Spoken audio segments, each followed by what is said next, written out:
আদর্শ এটা কিন্তু সাংস্কৃতিক অনুষ্ঠানের, কেউ আবার তাফসির মাহফিলি লাগাই দিয়েন না। তুমি যার লাগিয়া, তুমি যার লাগিয়া এমবি ভরো, তার তো বাটন ফোন।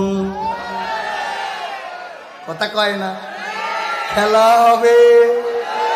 তুমি যার লাগিয়া এমবি ভরো, তার তো বাটন ফোন। তুমি যার লাগিয়া এমবি ভরো, তার তো বাটন ফোন। ওরে কেমন করে বুঝবে রে সে, কেমন করে বুঝবে রে সে ডিজিটাল তোর মন। তুমি যার লাগিয়া, তুমি যার লাগিয়া এমবি ভরো, তার তো বাটন ফোন। তুমি যার লাগিয়া এমবি ভরো, তার তো